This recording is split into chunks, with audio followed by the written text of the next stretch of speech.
వీడియోలో కేవలం మనం ఈ 12వ వారం ఆఖరి కెప్టెన్సీ టాస్క్ల గేమ్ లో ఎవరెవరు కెప్టెన్సీ కంటెండర్స్ అయ్యారు, ఎవరెవరు కెప్టెన్సీ కంటెండర్స్ అవ్వలేదు, ఎవరు కెప్టెన్సీ కంటెండర్ రేస్ నుంచి తొలగిపోయారు, ఎలిమినేట్ అయ్యారని మాట్లాడుకున్నాం. సో ఫస్ట్ అయిన వాళ్ళ గురించి మాట్లాడుకున్నాం.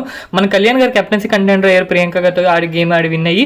డిమోన్ పవన్ గారు మానస్ గారితో గేమ్ ఆడి విన్ అయ్యి కెప్టెన్సీ కంటెండర్ అయ్యారు సెకండ్ ప్లేస్ లో. మన ఇమాన్యుయల్ గారు కెప్టెన్సీ కంటెండర్ అయ్యారు, యావర్ గారితో గేమ్ ఆడి విన్ అయ్యారు అనమాట. సో వీళ్ళు ముగ్గురు కెప్టెన్సీ కంటెండర్స్. అండ్ ఇప్పుడు కెప్టెన్సీ కంటెండర్ రేస్ నుంచి ఎలిమినేట్ అయిన వాళ్ళు, అంటే కొత్తగా వచ్చిన అంటే ప్రీవియస్ కంటెస్టెంట్స్ తో గేమ్ ఆడి ఓడిపోయిన వాళ్ళు, ఎలిమినేట్ అయిన వాళ్ళు వచ్చేసరికి ఫస్ట్ ఆఫ్ ఆల్ తనుజ గారు వచ్చేసరికి ప్రేరణ గారితో గేమ్ ఆడి ఓడిపోయి కెప్టెన్సీ కంటెండర్ రేస్ నుంచి తొలగిపోయారు. అండ్ బర్నీ గారు వచ్చేసరికి గౌతమ్ గారితో గేమ్ ఆడి ఓడిపోయారు. సో ఆయన కూడా అవుట్ ఆఫ్ అనమాట.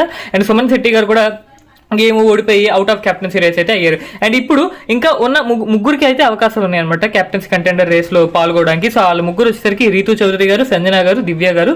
సో ఇంకొక ప్రీవియస్ కంటెస్టెంట్ ని ఇంకొక ముగ్గురు అయితే హౌస్ లోకి ఎంటర్ అవుతారు. సో వచ్చిన ముగ్గురు ఈ ముగ్గురుతో గేమ్ ఆడతారు.